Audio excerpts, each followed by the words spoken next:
In the face of tremendous technological development at unprecedented and exponentially increasing speeds, we stand at a pivotal moment to decide whether or not we actively accelerate humanity's natural evolution. And if we do, then how? Welcome to Superhuman. I want to start this panel off by doing a visualization exercise. If you want to close your eyes, feel free to. The year is 2030.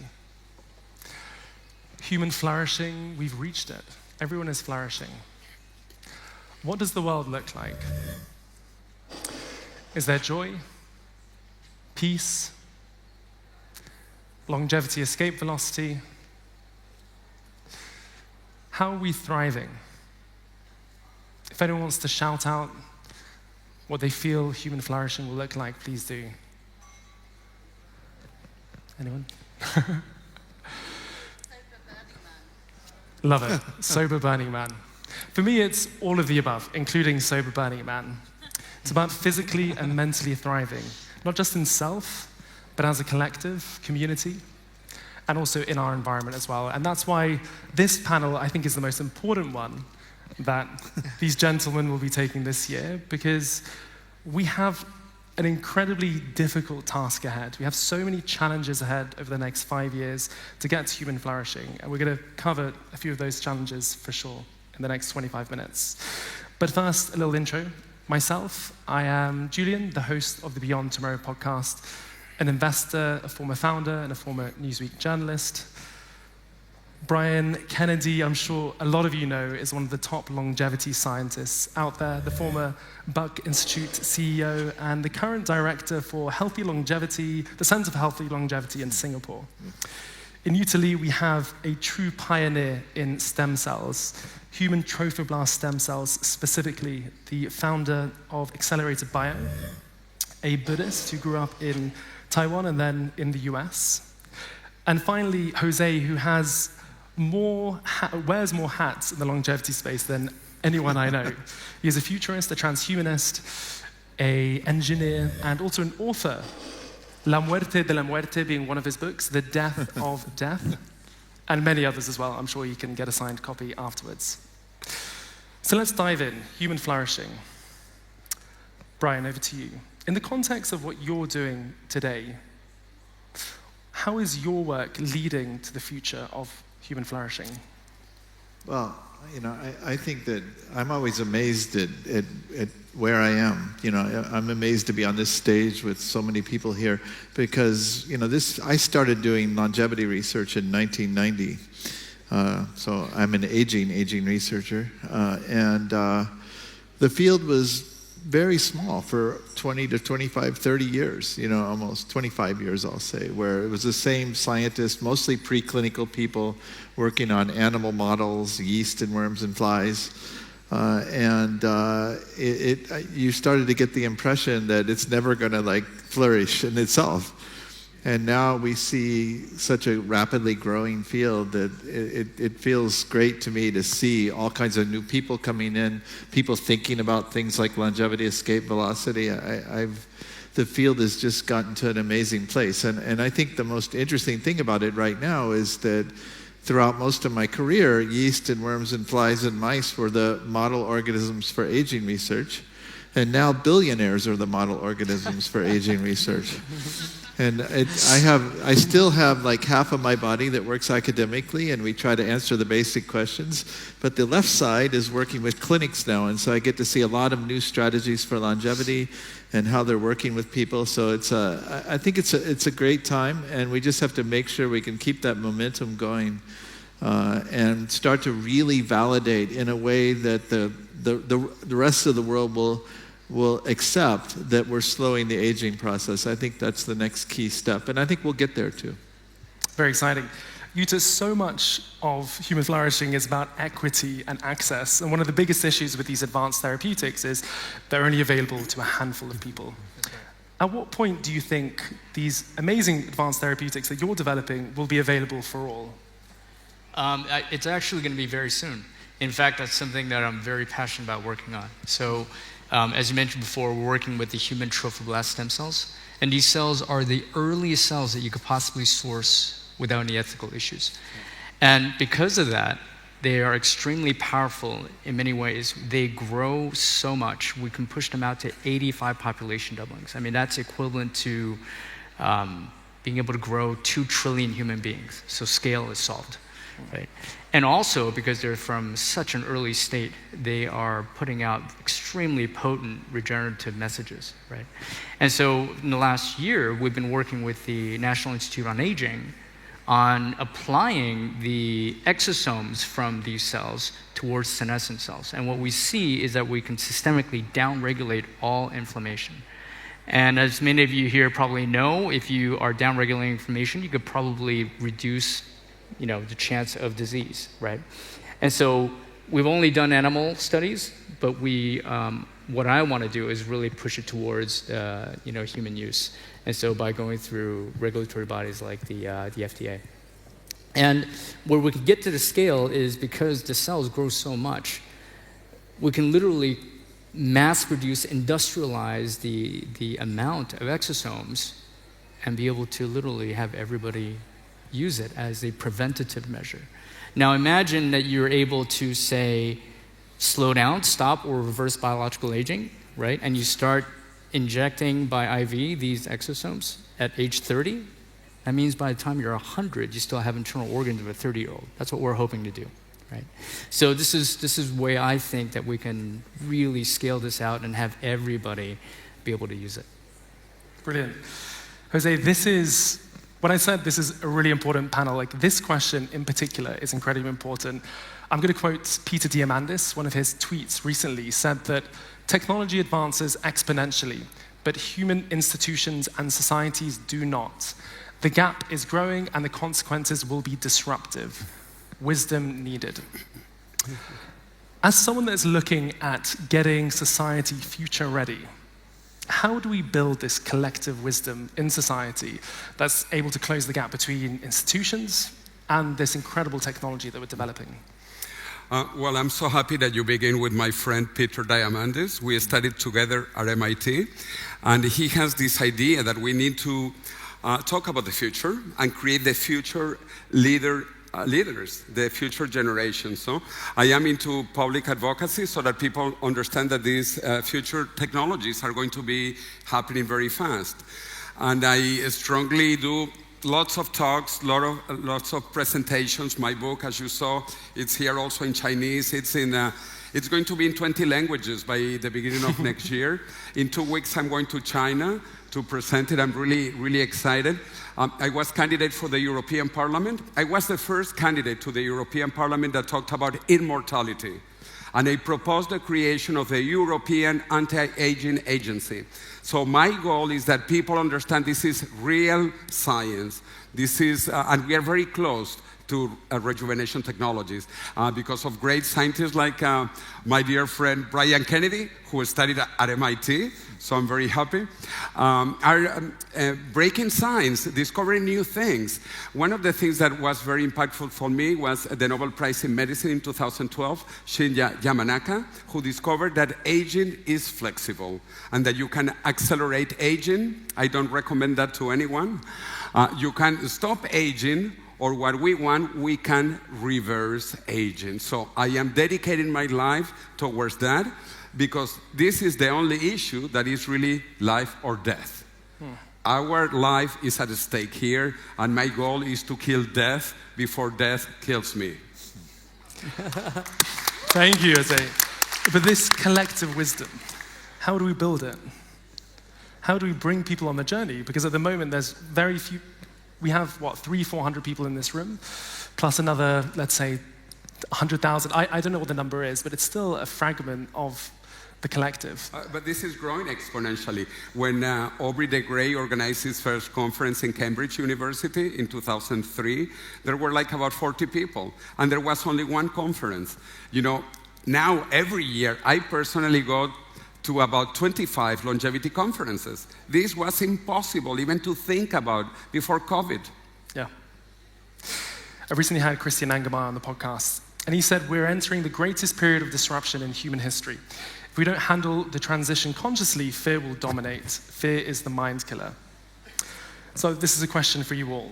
What stories do we need to rewrite as a society, as a culture, as we move from a culture built around death to one that embraces longevity, escape velocity, and AGI as well? I'm going to start with you, Brian. Yeah, I think it's challenging at the moment, and I think a lot about this because, we're in this room and we're all talking about longevity, and I think we're all somewhere on the same spectrum of belief, and we're speaking in an echo chamber, and at the same time in the real world, we have a lot of people that are gaining power and influence by spreading fear. And when you talk to people and ask them, do they want to live forever, if they have, a single parent, two kids, have 2 jobs, have trouble getting money, they're like, what can you do for me now? I'm not worried about living forever. I'm worried about how to improve my situation now. So I think we need to put a lot of effort into reimagining what a story of longevity should be that we can democratize. You can always say that, if you have to do a $100,000 treatment to live forever, that's not accessible to everybody. But the truth is, if you can show validity of that, then you can scale it and the cost will come down. I'm not as worried about that. I'm worried about more about the situation for so many people in the world that they're not privileged enough to be thinking about the future. They're worried about the present. And so I think we have to think hard about what a story looks like that promotes long-term health span, and delays death, which I'm totally in favor of, but it has to work in a broader context as well. Yusa. Yeah, it's a really great question. I think that, for at least in our entire lifetimes, we've really grew up and lived with the anxiety of death. And, you can pick religion, you can pick philosophy as a way to kind of address it, pick your path. But I think that what's really going to change is how the next generations feel about it. I mean, I think we really are, at the cusp of longevity, escape velocity. And just think about even pre-World War II, right? Everybody had, hunger and starvation was a real thing. And everybody had anxiety about that. But as we actually reach longevity, escape velocity, or even reach immortality, that's going to change. And maybe not for us because it's so entrenched in the way we live, but imagine our children or their children. I mean, they're going to grow up in a world where there's no anxiety for death anymore. That's incredible. So, I imagine what that would be like for them and how they would rewrite philosophy or religion. I think it's incredible. That's super interesting. So you think actually starting at an elementary level, in high schools, whatever, is probably the best way for us to kind of change the tide? That's right, yeah. Jose? Well, since we are in Stockholm, I think we are caught in the Stockholm syndrome with death. We have fallen in love with death. And I am not in love with death. I am at total war. I think we should not accept aging and death. We have to rage against aging and death. This is the worst human tragedy. This is the only thing that unites the whole of humanity. Even the Russians and the Chinese, everybody here is aging and dying. So we need to rage against this tragedy, this human tragedy. So people need to realize this is urgent. Our life is at stake. Unless we do something, all of us are going to die. On the other hand, I think we are so close to longevity escape velocity. With my friend Ray Kurzweil, we talked around 2030, maybe 2032. We should be able to reach longevity escape velocity, and then rejuvenation technologies by 2045. So we are very close. Indeed, this is the last mortal generation and the first immortal generation. So, and I want all of us to be that part of the first immortal generation. Thanks, Jose. Something tangible now that the audience can take away with them today. What is one thing that everyone can go and implement into their daily lives and into their communities that you believe will move the needle most forward when it comes to human flourishing? Yuta. Yeah, that's easy for me. Just invest in health span, invest in longevity. You got to help a lot of these therapeutic companies get past the line and really shorten the time to longevity, escape velocity. Brian. Can I do two short ones? Sorry? Can I do two short ones? Go for it. I think at the individual level, what I would say is that what impresses me about hackers is they're measuring. You know, it's not enough to do a healthy lifestyle. It's not enough to take random supplements. You have to couple that with measuring your personal aging, what's happening to you, and course correct and iterate along the way. That other Brian guy that was here earlier, what was his name? I mean, one of the things about him is that he measures everything all the time. And he makes choices about what to try and what not to try, and changes things in and out when he thinks he needs to improve. And at some scale, it's hard to do it at that scale, but at some scale, you need to have both ends, the interventions and the diagnostics. And then just the other one really quickly is, you know, I think at the community level, you need to support science. I mean, science is under attack right now, particularly in the country I came from. I won't say what that is. And, you know, the NIH is under threat.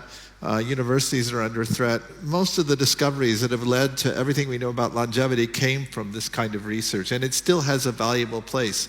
It should be side by side with the private sector, not alone, but it needs to be supported and not threatened. And right now we're going in the wrong direction, at least in one country. So. Jose. Well, if there is only one thing, then you have to read my book. Because those who read The Death of Death will not die, guaranteed. Or as my American friends say, or your money back. No, but seriously, I think we need to do a lot of public advocacy. I need to go also into politics because governments have a lot of money and they don't consider aging as a disease or as a medical condition that can be cured. And governments need to understand this is serious and we are very close. So my goal is to convince people and to convince governments. And for that, I invite you all to the International Longevity Summit that I organized in beautiful Madrid, October 1st and 2nd. We will meet with the future leaders of Spain, because Spain, I don't know if you are aware, Spain has the longest life expectancy in the European Union. And Madrid has the longest life expectancy in Europe, 86.1 years at birth today. That is 3 years longer than here in Sweden, and about 7 years more than in the USA.